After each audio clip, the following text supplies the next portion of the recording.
नमस्कार दोस्तों, मैं रवीश कुमार। 12 दिन में ईरान ने जीत हासिल करके इजराइल को चटाई धूल। ईरान ने इतिहास में अपना नाम दर्ज कर दिया।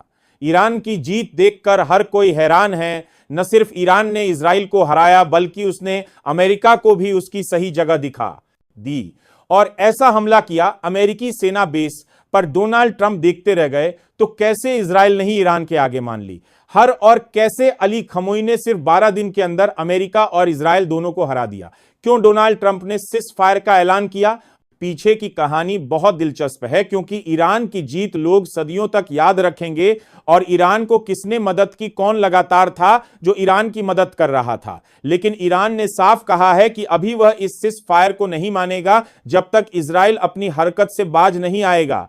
तब तक ईरान खुलकर युद्ध विराम का ऐलान नहीं करेगा। क्यों? शीश फायर के बाद भी ईरान ने ताबड़तोड़ हमले किए जानेंगे इस वीडियो में। लेकिन अगर आपने अब तक हमारे चैनल को सब्सक्राइब नहीं किया है तो कर लीजिए। और हां, आप हमारी न्यूज किस देश किस राज्य से देख रहे हैं हमें कमेंट बॉक्स में जरूर बताएं। तो चलिए जान लेते हैं आखिरकार ईरान की इतनी बड़ी जीत कैसे हुई। जब यह जंग शुरू हुई थी तो ईरान ने साफ कहा था वो अपना बदला लेकर रहेगा और यह बात सुनकर इजराइल हैरान रह गया था। ईरान ने साफ कहा था कि ना वह जंग किसी के कहने से रोकेगा और ना ही किसी के कहने से उसने जंग शुरू की थी।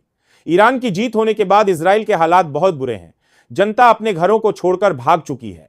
ईरान की खतरनाक बैलिस्टिक मिसाइल ने इजराइल में इतनी तबाही मचाई कि अमेरिका के आगे हाथ जोड़ने लगा। इजराइल और अमेरिका के डोनाल्ड ट्रंप जो ईरान को मिटाने की बात कर रहे थे, उसको खत्म करने की बात कर रहे थे, वह अचानक से युद्ध विराम का ऐलान कर देते हैं। लेकिन उसके बाद भी ईरान रुकता नहीं है और वह एक के बाद एक इजराइल पर हमले करता है। यह युद्ध विराम किसी के समझ में नहीं आ रहा है क्योंकि एक तरफ ईरान ताबड़तोड़ हमले कर रहा है, उसको देखकर इजराइल भी हमले कर रहा है। हालांकि अब यह हमले कुछ देर के लिए रुके हैं, लेकिन ईरान की वो बात याद कीजिए जब ईरान ने कहा था वो अपना बदला पूरा करेगा और उसे बदला लेने से कोई रोक नहीं सकता था।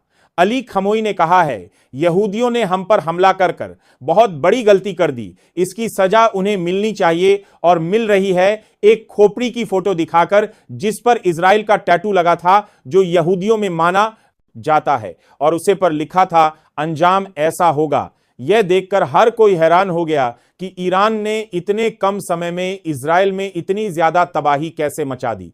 क्योंकि ईरान की जो हमले थे वह बिल्कुल सटीक जगह पर हो रहे थे और ईरान एक एक कर इजराइल की उन कर को जगहों को निशाना बना रहा था जिन जगहों पर सबसे ज्यादा लोग बसे हैं और इजराइल के पास कोई रास्ता नहीं था बचने का। हमने आपसे पहले भी कहा था कि जीतेगा ईरान ही, क्योंकि ईरान के पास हथियारों की कोई कमी नहीं। ईरान को चीन का, रस का और तमाम मुस्लिम देशों का पूरा सपोर्ट था।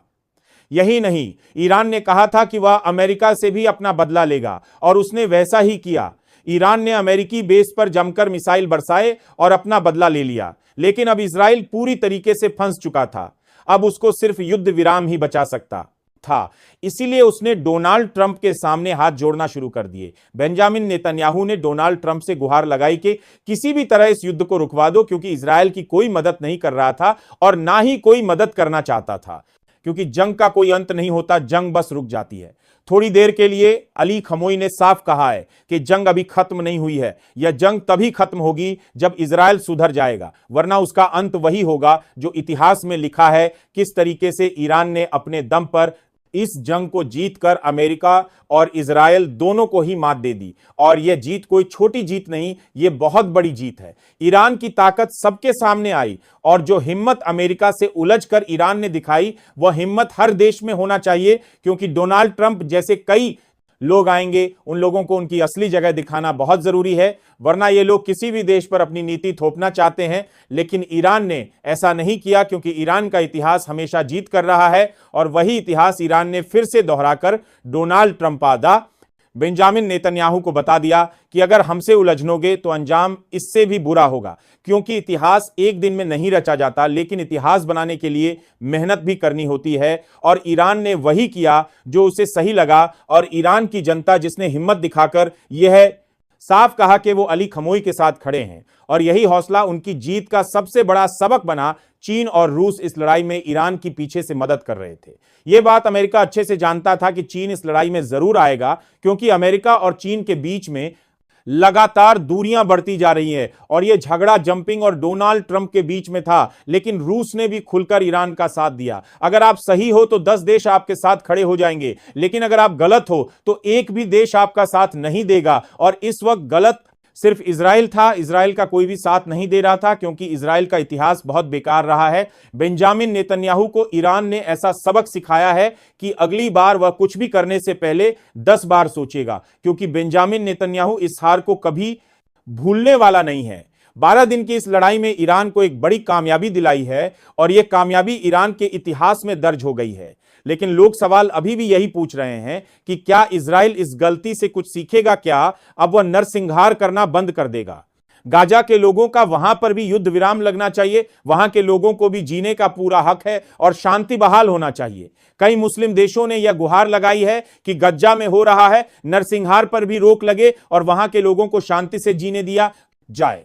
क्योंकि अगर ईरान में युद्ध रुक सकता है तो फिर गाजा में भी युद्ध रुकना चाहिए। लेकिन अफसोस की बात यह है कि डोनाल्ड ट्रंप ईरान और इजराइल की तो बात करते हैं शांति की, लेकिन जो बेंजामिन नेतन्याहू 2 साल से लोगों का खून बहा रहा है, वहां पर युद्ध विराम की पहल क्यों नहीं करते हैं? क्यों वह बेंजामिन नेतन्याहू पर दबाव नहीं बनाते? क्योंकि वहां के भी मासूम लोग मारे जा रहे हैं और अमेरिका को इसकी पहल करना चाहिए युद्ध विराम की। लेकिन हम जानते हैं कि बेंजामिन नेतन्याहू जैसे लोग कभी सुधारते नहीं हैं और जो उसने गाजा के लोगों के साथ किया था वहीं ईरान ने उसके साथ किया और इजराइल में तबाही मचा डाली। इस तबाही को बेंजामिन नेतन्याहू कभी भूलेगा नहीं, क्योंकि ईरान की जीत उसे हमेशा याद रहेगी। फिलहाल कमेंट बॉक्स में जरूर बताएं आप किस साथ डोगी कदार देश किस राज्य से हमारी खबर देख रहे हैं और चैनल को सब्सक्राइब कर लें। ज्वाइन बटन होगा ऊपर, उसे भी दबाकर मेंबरशिप ले सकते हैं। धन्यवाद।